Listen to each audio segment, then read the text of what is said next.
हाय बच्चों, कैसे हैं? तो आज का हमारा टॉपिक है self inductance of a long solenoid.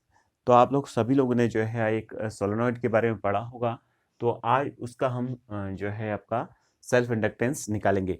तो सेल्फ इंडक्टेंस होता क्या है ये हम पहले पढ़ चुके हैं, यानी कि self coefficient of self inductance हमने निकाला था। और उससे पहले हम लोग जो है आपका सेल्फ इंडक्शन को पढ़ चुके हैं। आज जो है हम पढ़ेंगे self induction of a long solenoid.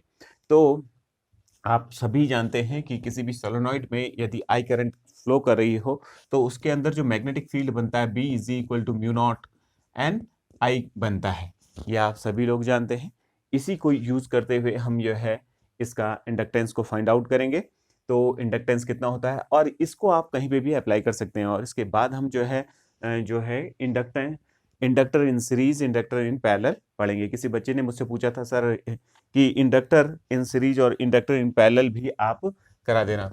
तो मैं इसको जो है फोन करके पर्सनली बोला था मुझसे, तो मैं इसको भी कराऊंगा इस टॉपिक के जस्ट बाद। तो पहले हम जो है देख लेते हैं self inductance of a solenoid. तो सोलेनॉइड क्या होती है कि एक सिलेंड्रिकल शेप में जो है एक चाइना क्ले से बनी हुई एक स्ट्रक्चर है जिसमें बहुत सारे टर्न्स जो है इंसुलेटेड टर्न्स मौजूद रहते हैं, जो कि एक बार मैग्नेट की तरह क्या करता है, बिहेव करता है। जैसे ये एक सोलेनॉइड है, ठीक है, माना ये एक सोलेनॉइड है और इसमें किसी वक्त जो है जो मेन करंट चल रही है वो लेट इट बी आई है, ठीक है। ये जो है इसके नंबर ऑफ टर्न्स हैं। इसका एरिया ए जो है, A is equal to area of cross section, area of cross section है इसका, ठीक है। और इसकी लंबाई जो है माना कितनी है सोलेनॉइड की, एल है। एन क्या है इसके अंदर मौजूद, मान लेते हैं N is equal to total number of turns, total number of turns. तो नंबर ऑफ टर्न पर unit length of a solenoid is given by N is equal to कितना हो जाएगा, एन बाई एल। ये हमें कुछ पुरानी जानकारी है। तो ये एयर कोड है, ध्यान रखना इसके अंदर अभी कुछ भी नहीं है।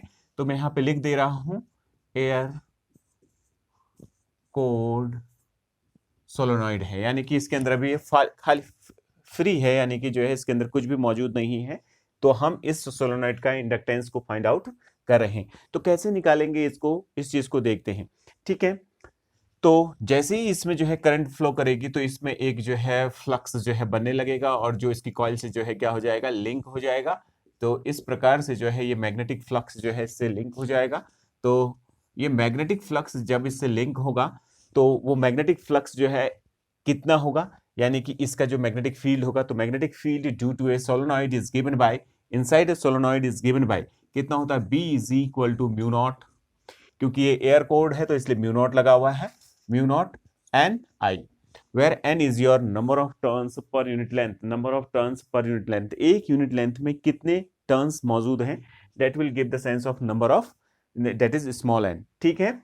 ये आ गया। तो इससे कितना फ्लक्स लिंक होगा, तो phi is the flux, phi is equal to क्या है, flux link with, linked with each turn, each turns, प्रत्येक टर्न से जो है फ्लक्स जो है फाई लिंक है। तो वो कितना हो जाएगा, फाई इज इक्वल टू कितना होता है फ्लक्स की, हमने पढ़ा था B A, B is the magnetic field inside this solenoid, that is which is linked with this coil, ये coil के शेप में है। B A cos angle between, तो हम थीटा लिखते हैं, वो थीटा cos थीटा, थीटा कौन सा एंगल है, angle between B and A, B and area vector A। देखिए ये एक सोलेनॉइड है, यहाँ पे एक मान लिया जाए ये सोलेनॉइड है। देखिए इससे मैग्नेटिक फील्ड जो है ऐसे करके निकल रहा है, यानी कि इस ढंग से ऐसे निकल रहा है। तो इसका एरिया वेक्टर भी बाहर की साइड होगा, तो it means the angle between, देखिए ऐसे करके इसके एरिया से ऐसे करके मैग्नेटिक फील्ड बाहर निकल रहा है और ये एरिया वेक्टर है। तो दोनों के बीच का एंगल होता है, तो वो एंगल कितना है आपका, जीरो। इस केस के लिए, इस पर्टिकुलर केस के लिए वो एंगल कितना है आपका, जीरो है। तो it means flux link with each turn of a solenoid is given by B A, ये आ गया, ठीक है। तो total flux linked with the solenoid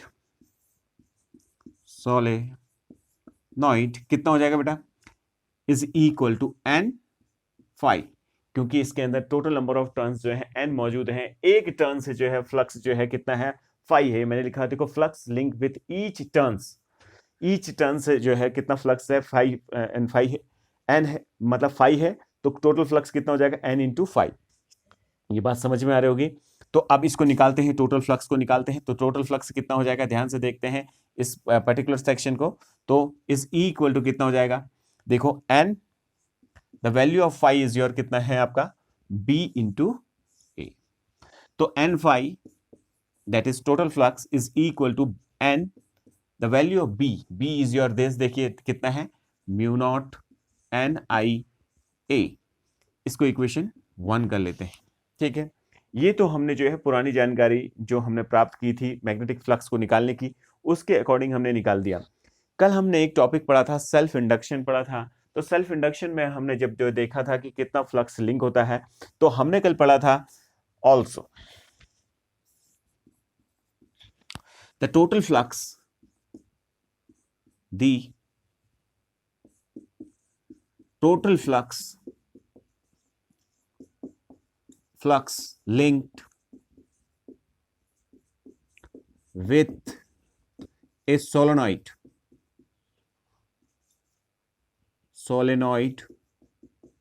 of inductance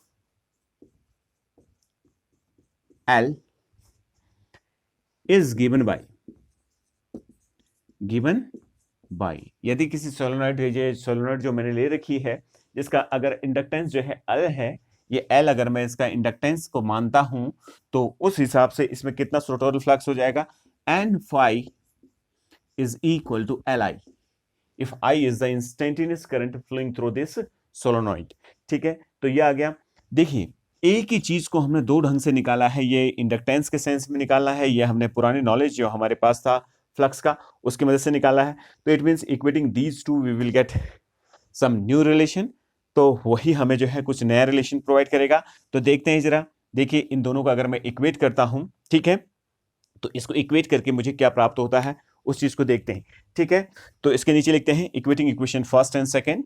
तो n phi in place of n phi you can put this value, that is this value, कितना हो जाएगा, n mu naught n i a is equal to L i cancel out, जो आपका value बचा हुआ है उसी को अब हम लिखेंगे। तो मैं यहां पे लिख देता हूं उस वैल्यू को, ठीक है। तो वो कितना हो जाएगा, ध्यान से देखिए, L is equal to mu naught capital N small n into a। This is the expression for mutual inductance of a air cored long solenoid। ठीक है, एयर कोड लॉन्ग सोलोनॉइड, क्योंकि ये म्यू नॉट जो है permeability जो दे रखी है वो कहां की प्रोवाइड कर रखी है आपको, एयर कोर की है, यानी कि अभी इसके अंदर कुछ भी नहीं भरा हुआ है, ठीक है। तो ये ए होता क्या है, इस एरिया को भी समझ लीजिए। यदि इसका रेडियस जो है r है, इसका क्रॉस सेक्शनल रेडियस r है, तो this A can be written as pi R square. तो आप ऐसा भी लिख सकते हैं, ठीक है। तो ये हमारे पास आके इस एक्सप्रेशन को अब थोड़ा सा बदलने की कोशिश करते हैं। तो देखिए जरा, L इज इक्वल टू कितना हो जाएगा, mu not in place of n is your capital N upon L। तो n इंटू n कितना हो जाएगा, n square upon L into A, where A is your area of cross section of this long air cored solenoid। अब जो है हमारा ये एक नॉर्मल जो है एक्सप्रेशन हो गया है, ये 2 से 3 मार्क्स में जो है आपका प्रूफ पूछा जाता है सीबीएसई बोर्ड में। तो आप सभी लोग इसको जो है देखिए और करने की कोशिश कीजिए। अब मैं इसमें कुछ स्पेशल केसेस लगाता हूं, वो आप देखिए, ठीक है। स्पेशल केसेस क्या होंगे वो देखिए आप जरा बेटा, ठीक है।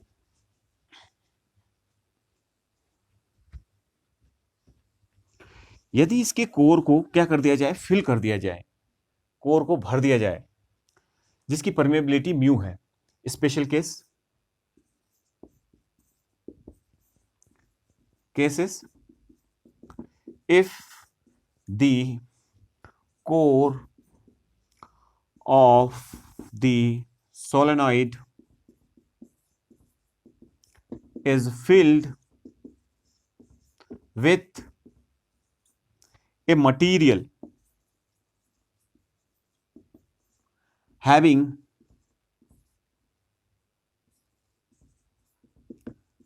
permeability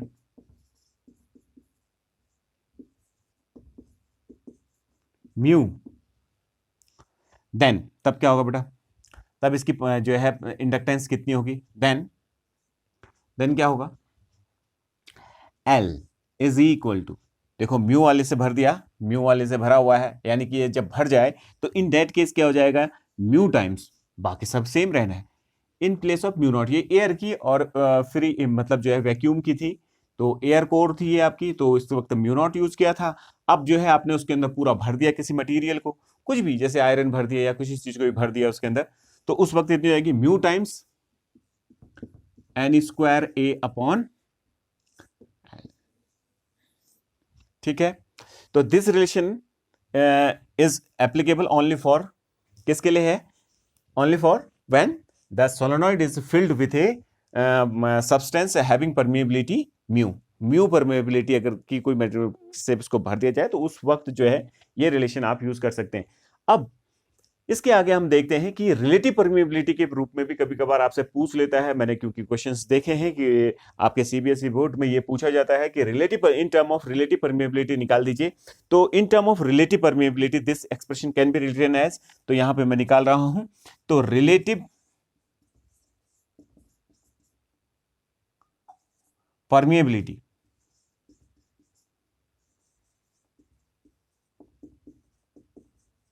तो जिसको म्यू आर से जो है डिनोट करते हैं, तो म्यू आर क्या होता है बेटा, किसी का परमेबिलिटी एयर के रेस्पेक्ट में या वैक्यूम के रेस्पेक्ट में, जैसे हम कहते हैं ना relative density of any substance with respect to water, तो in the same manner permeability of anything with respect to air और वैक्यूम, ठीक है। तो कितना होगा, permeability of any substance with respect to vacuum को कैसे दिखाते हो, ऐसे करके, तो this implies is mu is equal to कितना हो जाएगा आपका, relative permeability into mu naught, तो this expression can be written as, इसको कैसे लिख सकते हो, L is equal to, in place of mu you can put mu are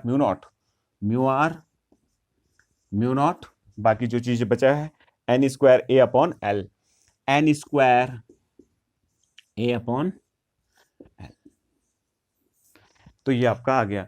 अब एक बात मेरी बड़ी ध्यान से सुनना, समटाइम्स आपसे कभी क्वेश्चन पूछ लेता है कि जो सेल्फ इंडक्टेंस होता है किसी भी कॉइल का, ये तो सोलेनॉइड थी, कोई भी कॉइल सबका ऐसा ही आना है रिलेशन, वो किन के ऊपर निर्भर करता है, क्योंकि हमने जो है कल हमने सेल्फ इंडक्टेंस पढ़ा था, यदि हम ध्यान से देखें तो हमारा रिलेशन आया था टोटल फ्लक्स, जस्ट इससे अलग थोड़ा सा टॉपिक में बता रहा हूं, total flux is equal to कितना आया था, Li, और L इज इक्वल टू कितना हो गया था आपका, फाई टी अपॉन आई।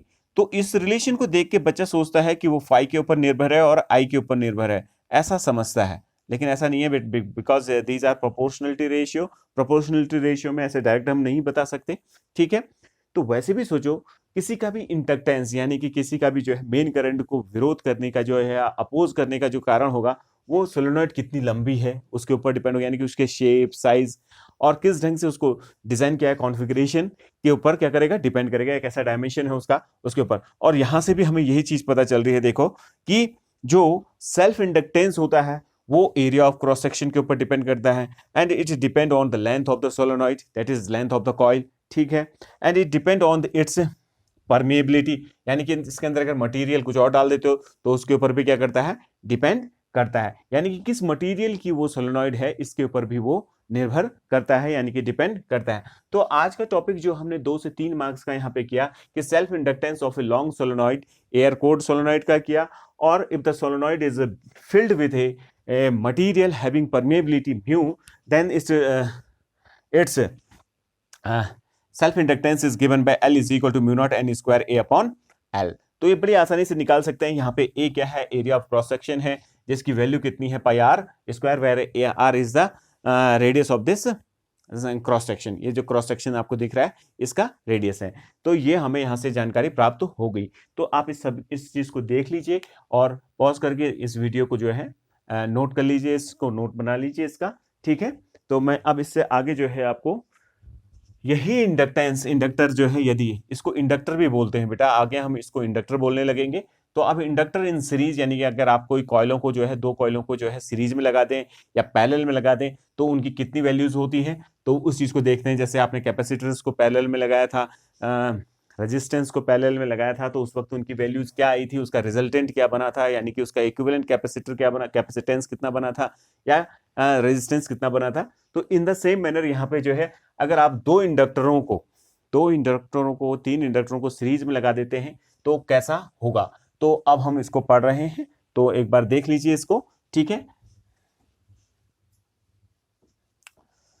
तो अब हमारा नया टॉपिक है इंडक्टर इन सीरीज और इंडक्टर इन पैरेलल। तो फिर उसके बाद जो है मैं पहले तो कुछ टॉपिक करा देता हूँ, फिर इन सभी को मिला के जो है न्यूमेरिकल्स जो है इसमें मैं बनाऊंगा, आपके सामने पुटअप करूंगा, और जो आपके बोर्ड से रिलेटेड होंगे और कुछ जो है नीट और जेई से संबंधित भी होंगे, ठीक है। तो आप सभी लोग जो है इसको देखें, ठीक है। तो पहला टॉपिक है अब हमारा, दूसरा टॉपिक अभी हमारा चल रहा है, यानी कि दूसरे टॉपिक का पहला पार्ट। तो इंडक्टर इन सीरीज। तो सीरीज में अगर इंडक्टर को लगा दिया जाए, ध्यान रहे अब मैं जो भी चीज बात बोलूंगा उस चीज को आप दिमाग में रखना है आपको। तो जैसे ये जो है आपका एक इंडक्टर है और एक ये दूसरा इंडक्टर है, ध्यान रहे ये इंडक्टर बहुत दूर है, यानी कि इसका मैग्नेटिक फील्ड इससे लिंक ना हो। एक इंडक्टर जिसकी इंडक्टेंस कितनी है आपकी L है, इसका इंडक्टेंस कितनी है आपकी, लेट इट बी L2, इसका L2 है आपका बेटा, और इसका L1 है, ये L1 हो गया। तो ये दोनों इंडक्टर्स हैं आपके, और यहाँ पे कोई भी जो है वेरिंग करंट सोर्स आपने प्रोवाइड कर दिया है, ठीक है, ये आपने लगा दिया। तो आपको ये बताना है कि इसका नेट इंडक्टेंस कितना होगा, ये आपको प्रोवाइड करना है। देखिए ये बहुत दूर दूर होने चाहिए बेटा, नहीं तो जो है इससे जो मैग्नेटिक फ्लक्स होगा वो इससे भी लिंक हो जाएगा, फिर एक नई घटना हो जाएगी, एक नई प्रोसेस हो जाएगी, और जिसको म्यूचुअल इंडक्टेंस के नाम से जाना जाता है। और अभी हम म्यूचुअल इंडक्टेंस को नहीं पढ़ रहे हैं, हम सिंपली ये देख रहे हैं ये इंडक्टर्स जो है सीरीज में जरूर हैं, but these two inductors are very far from each other, यानी कि दोनों के दोनों बहुत दूर हैं, ठीक है, एक दूसरे से दूर हैं, नहीं तो इनमें म्यूचुअल इंडक्टेंस भी होने लगेगा, और जो अभी हम नहीं देखना चाहते हैं। बाद में देखेंगे कि ऐसा क्या होता है कि फिर उन दोनों को, यानी कि सेल्फ इंडक्टेंस के साथ म्यूचुअल इंडक्टेंस को भी इन्वॉल्व कर लेंगे, लेकिन अभी के लिए ये दोनों बहुत दूर हैं, ऐसा समझे। तो यहां से मान लीजिए किसी समय जो है आई जो है मेन करंट फ्लो करे किसी समय, यानी कि instantaneous current flowing in this inductor is your, कितना हो गया आई, तो ये ऐसा हो गया, ठीक है। तो वो आई करंट इससे भी जाएगी, इससे भी जाएगी, because these two are in series, ये सीरीज में है, तो ये आई करंट आई, और ऐसे करके, क्योंकि सोर्स जितना करंट देता है उतना वापस भी लेता है, तो ये आई करंट यहां से वापस भी आएगी। तो अगर इसमें देखें हम, तो इसमें जो बैक ईएमएफ बनेगा, जो इसमें इंड्यूस ईएमएफ डेवलप होगा, वो किसी वक्त कितना होगा, देखते हैं। If D is the small change in current in this inductor in A small time dt, तो in that case the induce EMF developed in this coil is given by, कितना हो जाएगा बेटा, E1 is equal to minus L1, इसका inductance, di upon dt, और वही change आपको यहां पे भी मिलेगा। तो E1 यहां पे इंडक्टेंस बना हुआ है, यानी कि यहां पे जो है ईएमएफ इतना इंड्यूस हुआ है, तो E2 दूसरे वाले में कितना हो जाएगा, डी जब यहां पे करंट में चेंज आ रहा है तो उतना ही चेंज करंट में यहां पे भी आएगा, because both coils are connected in series, series में कनेक्टेड है। तो इसका इंडक्टेंस कितना है, L di अपॉन dt, ये हो गया with negative sign, negative sign is because of Lenz law, ये हो गया। दैट इज इसमें जो है आपका इंड्यूस ईएमएफ E1 हुआ, और इसमें इंड्यूस ईएमएफ E2 हुआ। यदि इनका रिजल्टेंट इंडक्टेंस कितना हो, मैं डायग्रामेटिकली समझाने की कोशिश करता हूं। रिजल्टेंट जो इक्विवेलेंट जो इंडक्टेंस है वो कितना है, लेट इट बी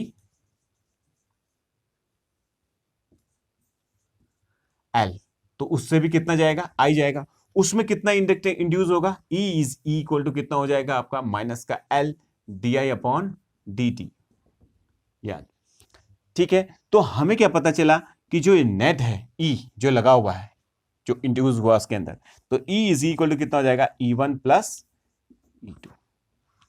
ऐसा ही तो होगा, क्योंकि सीरीज में वोल्टेज जो है क्या होती है, डिस्ट्रीब्यूट होती है। इसमें इतनी वोल्टेज जो है डेवलप हुई है और इसमें इतनी वोल्टेज जो है आपका ईएमएफ क्या हुआ, डेवलप हुआ है।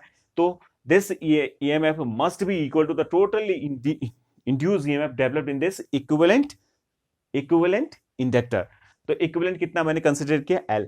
Now putting all this value in this equation, that is in place of E you can put this value, that is वो कितना हो जाएगा, minus L di upon dt is equal to, ठीक है, वो कितना हो जाएगा, माइनस का L1 di upon dt, minus आ जाएगा, देखो प्लस है तो इसमें माइनस माइनस प्लस माइनस हो जाएगा बेटा, L di upon dt। di upon dt common है, उसको हम जो है क्या कर सकते हैं, कैंसिल आउट कर सकते हैं। तो माइनस माइनस भी कॉमन है तो उसको भी हम कैंसिल आउट कर सकते हैं। तो this implies is L is equal to L1 plus L2। तो ये तो वैसा ही है जैसे रेजिस्टेंस जो है आपका सीरीज में जब लगे होते हैं, तो नेट रेजिस्टेंस आपको निकालना हो तो कितना हो जाता है, L1 प्लस L2 हो जाता है। तो अगर आपके 3 लगे हो तो आप इसको फिर ऐड कर देंगे, लेकिन ध्यान रहे कि ये दोनों इंडक्टर बहुत दूरी पर हैं, ठीक है, ऐसा याद रखें। अब किसी बच्चे में आएगा, सर जब हमने इसमें इक्विवेलेंट लिया तो उसमें भी करंट चेंज इतना ही क्यों लिया। जाहिर सी बात है, मैं उस इंस्टेंट पे कैलकुलेट कर रहा हूं जब इसमें DI का चेंज आया तो इसमें भी DI का चेंज आया, तो उस वक्त जो है इनके इक्विवेलेंट में भी तो DI का चेंज आएगा। समझ में आ रही बात है, DI करंट का चेंज किसमें, DT समय। समझ में आ रही बात है। जैसे कुछ बच्चे मुझसे पूछते हैं कि कहते हैं कि सर आपने जो है इसमें भी उतना ही करंट का चेंज क्यों लिया। भाई मैं जो है किस इंस्टेंट पे कैलकुलेट कर रहा हूं, जब इसमें DI करंट में चेंज आया DT समय में, और तो सेम ये पैरेलल में है तो जितना यहाँ चेंज आएगा, जैसे मैंने मान लीजिए एक पाइप है यहाँ से, ठीक है, तो मैंने यहाँ पे पाइप का जो है पाइप में यहाँ पे मेजर कर रहा हूँ, कुछ पानी का चेंज यहाँ पे देखा कुछ DT समय में, तो उतने उसी वक्त अगर दूसरा बच्चा कोई यहाँ पे देख रहा है तो उसमें भी तो उतना ही चेंज आएगा, क्योंकि ये कंटिन्यूस फ्लो हो रहा है, चार्ज का कंटिन्यूस फ्लो हो रहा है इसके अंदर। तो जाहिर सी बात है ये मेन करंट यहाँ के लिए भी उतनी ही है उस वक्त उस इंस्टेंट पे, और यहाँ पे भी उतनी ही है। तो जितना चेंज यहाँ पे आएगा उतना चेंज यहाँ पे आएगा, और उसी वक्त में इसके इक्विवेलेंट पे भी चेक कर रहा हूँ, तो ये क्या होंगे, इक्वल होंगे। तो इसलिए DI अपॉन DT यहाँ पे भी होगा। तो हम इसको देखें तो इतना आ जाएगा, अगर ये 3 होंगे तो तीनों के तीनों को सम अप कर दिया जाएगा। लेकिन ध्यान रहे, ये फिर मैं बोल रहा हूँ, रिपीट में बार बार कर रहा हूँ इस बात को, कि ये दोनों इंडक्टर जो हैं आपके बहुत दूर हैं, ठीक है, ताकि म्यूचुअल इंडक्टेंस जैसी घटना ना हो। तो इसको आप नोट कर लीजिए। तो ये हमारे पास आ गया। अब इंडक्टर इन पैरेलल हम पढ़ रहे हैं, ठीक है। तो इंडक्टर इन पैरेलल में क्या होता है, ध्यान से देखते हैं, ठीक है।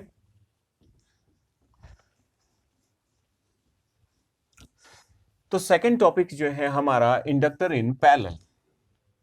तो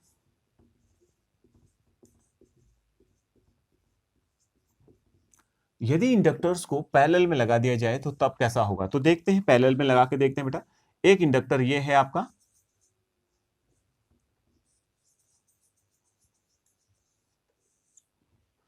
और एक इंडक्टर ये है। अगेन फिर वही बात मैं कह रहा हूं कि ये दोनों इंडक्टर जो हैं बहुत दूरी पर हैं, ठीक है, और ये एक सोर्स इसमें लगा दिया गया है, ठीक है, एक्सटर्नल सोर्स, ठीक है। तो ये एक्सटर्नल सोर्स इसमें लगा दिया गया है। इसका इंडक्टेंस जो है L है, L1 है, और इसका इंडक्टेंस जो है आपका कितना है, L2 है, यानी कि इसका इंडक्टेंस L1 ले लिया, इसका इंडक्टेंस L2। अब ये सोर्स किसी वक्त जो है करंट I दे रहा है, तो ये जब करंट यहाँ पे पहुंचेगी तो जाहिर सी बात है यहाँ पे कितनी हो जाएगी, लेट इट, यहाँ डिस्ट्रीब्यूट होगी, कितनी होगी, I1 हो गई, और यहाँ कितनी हो गई, I2। तो यहाँ से कितनी करंट आ रही है, I1, और यहाँ से करंट कितनी आ रही है, I2। सोर्स को कितनी मिल गई फिर, I1 plus I2, that is I is equal to I1 plus I2। तो हम ऐसा लिख सकते हैं कि इस सोर्स ने किसी वक्त जो है I करंट आपको प्रोवाइड करी, और वो I करंट बराबर कितनी है, पहले वाले इंडक्टर में जाने वाली करंट प्लस दूसरे वाले इंडक्टर में जाने वाली करंट। क्योंकि ये पैरेलल में है तो इसका मतलब जितना भी इंड्यूस होगा, जितना इसके में जो है आपका वोल्टेज डेवलप होगा, उतना ही वोल्टेज जो है इसमें भी डेवलप होगा, क्योंकि पैरेलल में क्या होते हैं आपके, सेम होते हैं वोल्टेज, ये हमने पढ़ा था। तो ये ऐसा ही हम यहाँ पे भी करेंगे, ठीक है। तो इसमें कितनी वोल्टेज हुई डेवलप, इसमें कितनी वोल्टेज डेवलप हुई, तो वो हम निकाल लेते हैं। तो इसमें कितनी वोल्टेज डेवलप हुई, लेट इट बी E, तो उसमें भी इतनी ही डेवलप होगी। तो E इज इक्वल टू कितना हो जाएगा, देखिए जरा, E is equal to M minus L 1 DI upon DT। तो DI1 इसमें di1 अपॉन dt, इतना का क्या आएगा, चेंज आएगा। ठीक है, ये इसमें जो है करंट का चेंज आया। ठीक है, इस वाले में। ठीक है, और इस वाले में यदि हम देखें, क्योंकि इसमें तो I2 करंट जा रही है, तो जाहिर सी बात है इस वाले में जो इंड्यूस ईएमएफ डेवलप होगा, थोड़ा सा हम नीचे बना लेते हैं बेटा इसको। ठीक है, ये आ गया, तो इसमें भी ही इंडक्शन होगा, क्योंकि both coils are connected in parallel, तो इसमें भी जो है आपका क्या होगा, ईएमएफ ही इंड्यूस होगा। But its value can be written as in this form, that is -L2, और इसमें करंट का चेंज मान लिया जाए di2 आया dt समय में, तो di2 अपॉन dt, तो ये हो गया आपका। ठीक है, अब इन दो वैल्यूज को हम यहां पे आराम से काम करते हैं, तो ध्यान से देखते हैं। अब मान लीजिए इसका इक्विवेलेंट जो बनता है वो ऐसा बन गया, देखो ये इक्विवेलेंट जो है L हो गया, और ये सोर्स लगा हुआ है, तो उसमें di, इसमें कितनी करंट जा रही है भाई, इन दोनों को मिला के एक बना दोगे तो उसमें तो करंट I जा रही है, तो I, उसमें जो इंडक्टेंस होगा जाहिर सी बात है E होगा, क्योंकि जो है इन कोनों में तो कनेक्टेड है, इन कोनों में जो है, जैसे ये A है, ये पॉइंट A है, ये पॉइंट B है, तो ये A है और ये पॉइंट क्या है आपका B है, तो जाहिर सी बात है इन दोनों कोनों में, यानी कि A और B के अक्रॉस जो पोटेंशियल डिफरेंस कितना डेवलप हो रहा है, E हो रहा है, तो A और B यानी कि इसके अक्रॉस में भी कितना इंडक्शन होगा, उतना ही होगा जितना पहले हुआ था, तो E इज इक्वल टू कितना हो जाएगा, माइनस का L। इसमें करंट में चेंज कितना आएगा, कितनी करंट जा रही है, I जा रही है, तो जाहिर सी बात है मान लीजिए di का चेंज आया dt समय में, तो ये हमारे पास कुछ वैल्यूज हो गई। तो नाउ हम उस वैल्यूज को इसमें पुटअप करेंगे, कैसे पुटअप करेंगे, ध्यान से देखिए।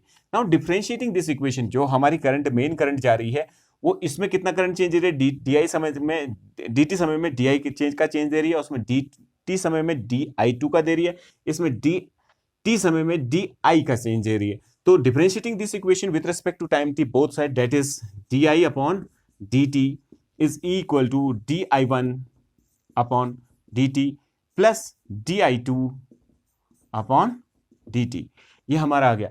अगर हम ध्यान से देखें तो di1 की वैल्यू कितनी होगी, देखो जरा, di1 की वैल्यू को यहां पे निकाल रहा हूं इस डायग्राम के अंदर, देखो जरा, इसको बना रहा हूं, di1 upon dt is equal to कितना हो जाएगा, माइनस का E अपॉन L1, तो di1 की जगह कितना लिख सकता हूं, E upon L1 with negative sign, और सिमिलरली di2 निकालना चाहता हूं, di2 अपॉन dt निकालना चाहता हूं, तो E अपॉन कितना हो जाएगा, L2 with negative sign, that is E upon L2। ठीक है, और di अपॉन dt की वैल्यू निकालना चाहता हूं, तो वो यहां से निकलेगी di upon dt is equal to E upon L, तो कितना हो जाएगा, E upon L with negative sign, negative negative negative cancel out, E cancel out, तो क्या बचा आपके पास, 1/L is equal to 1/L1 plus 1/L2। ये तो वैसा ही हो गया जैसा आपने पहले पढ़ा था, कि जब जो है किसी रेजिस्टेंस को, बहुत सारे रेजिस्टेंस हैं आपके पास और उनको पैरेलल में कनेक्ट कर दिया गया है, तो उनका इक्विवेलेंट कितना होता है, तो कुछ इसी प्रकार से होता है, 1/L, जैसे 1/R is equal to 1/R2 plus 1/R2 R3 1/R4, ऐसे करके 1/R इज इक्वल टू, ऐसा होता है आपका। तो यहाँ पे भी कितना है equivalent, 1/L is equal to 1/L1, that is reciprocal of क्या है आपका, इंडक्टर 1, इंडक्टेंस ऑफ इंडक्टर 1, और plus reciprocal of inductance of inductor 2, ऐसे करके आप शो ऑन ऐड कर सकते हैं। तो यहाँ पे हमारा ये दूसरी बात भी हमें पता चल गई। अब लेकिन इसमें एक बात फिर मैं दोबारा रिपीट कर रहा हूँ, ध्यान से सुनिए, कि ये दोनों इंडक्टर आपस में बहुत ही दूरी पर मौजूद हैं। तो ये आज का जो है सेकंड टॉपिक का सेकंड पार्ट था, तो आप इसको भी कर लीजिए।